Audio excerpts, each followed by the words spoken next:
America और Israel ने Iran के ऊपर बाकायदा हमला कर दिया है। ये हमला अमेरिका और इसराइल ने किया और जिन अहदाफ को निशाना बनाया उनकी तफसीलात मेरे पास यहाँ पे मौजूद हैं। सबसे पहले जो है वो आयतुल्लाह ख़ामनई के दफ्तर को, आयतुल्लाह ख़ामनई की रिहाइशगाह को निशाना बनाया गया, मुकम्मल तौर पर इसे तबाह कर दिया गया।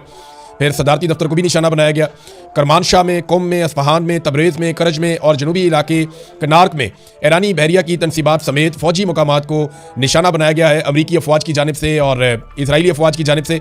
और कुर्द इलाके के एक छोटे शहर कामियारान से एक वीडियो में दिखाया गया कि एक पासदारान इनकलाब का एक अड्डा है, वो बमबारी का शिकार हुआ, वहाँ पे भी बमबारी हुई है।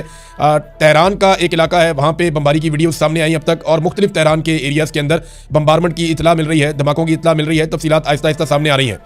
और साबिक सदर महमूद अहमदी नजात की रिहाइशगाह को भी निशाना बनाया गया और अभी तक ये पता नहीं चला कि इसमें कोई अहम आदमी ज़ख्मी हुआ या नहीं हुआ। लेकिन हरमज़गान में एक स्कूल है, तालिबात का एक स्कूल है, इसके ऊपर हमला हुआ। अब तक की इतला के मुताबिक 80 से ज़ायद वहाँ पे जानी नुकसान हो चुका है। तालिबात बहुत बड़ी तादाद में वहाँ पे शहीद हुई हैं और इसके अलावा मुख्तलिफ मकामात पे जो शहादतों की इतला आ रही है वो 100 से बढ़ गई है इब्तदाई इतलात के मुताबिक। ये बड़ा भरपूर हमला है जो अमेरिका ने और इसराइल ने किया। इसके ऊपर डोनाल्ड ट्रंप ने स्टेटमेंट जारी किया। डोनाल्ड ट्रंप ने ईरान के शहरियों के लिए कहा कि अपने घरों में रहें, बाहर निकलना खतरनाक है, हर तरफ बमबारी होगी, ऑपरेशन खत्म होने पर अपनी हुकूमत आप संभाल लें, ये अवाम को कहा। ईरानी बहरिया को मुकम्मल तौर पर ख़त्म कर देंगे, हम ईरान के मिसाइल तबाह कर देंगे और उनकी मिसाइल सनत को ज़मीन बोस कर देंगे।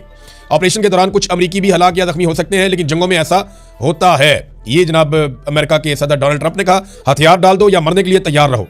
हथियार डालने वाले ईरानी एहलकारों को मुकम्मल तहफ़्फ़ुज़ दिया जाएगा।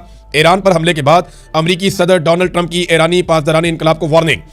अच्छा जी, इसके बाद डोनाल्ड ट्रंप ने एक और स्टेटमेंट दिया कि ईरान में बड़ी जंगी कार्रवाई हमने शुरू कर दी हैं, ईरानी हुकूमत की जानिब से लाक फौरी खतरात को जड़ से ख़त्म कर देंगे। इसको प्रीएम्प्टिव स्ट्राइक कहते हैं। ये बहुत सारे लोग इस इस्तिलाह को इस्तेमाल कर रहे हैं, इसराइल और अमेरिका के हमायती। वो ये कह रहे हैं कि ये प्रीएम्प्टिव स्ट्राइक है, यानी वक्त से पहले ही आप एहतियातन एक हमला कर देते हैं कि इस बात का खदशा था कि दूसरा हमला करे, इससे पहले हमने प्रीएम्प्टिव स्ट्राइक कर ली है, पहले से हिकमत अमली अपनी अपना ली है। तो वो कह रहे हैं जी तमाम खतरात को जड़ से खत्म करेंगे, ईरान को कभी एटमी हथियार बनाने की इजाज़त नहीं देंगे, अमरीकी अवाम का दिफा हमारा अव्वलीन तरजीह है। लेकिन गुज़िश्ता चंद दिनों से अमरीका के सदर और नायब सदर वो ये बातें कर रहे थे कि ईरान ऐसे हथियार बना रहा है जो अमेरिका तक आ सकते हैं। हालांकि जो टेक्निकल रिपोर्ट्स हैं वो ये कहती हैं कि ऐसा तो 2035 तक भी मुमकिन नहीं है और ईरान इस किस्म के हथियार नहीं बना रहा। खतरा सिर्फ इसराइल के हवाले से है। इसराइली वज़ीर दिफा ने कहा कि इसराइल और अमरीका का ईरान पर मुश्तरका हमला शुरू हो गया है। तेहरान में कई मिसाइल जो है वो गिराए गए हैं और साथ उन्होंने ये भी कहा कि हमने निशाना बनाया है ईरान को। तो अब ये ईरान के अंदर एक रजीम तब्दील करना चाहते हैं, इसी तरह जैसे पाकिस्तान ये कह रहा है अमेरिका के साथ मिलकर कि अफगानिस्तान के अंदर भी एक रजीम तब्दील करना है।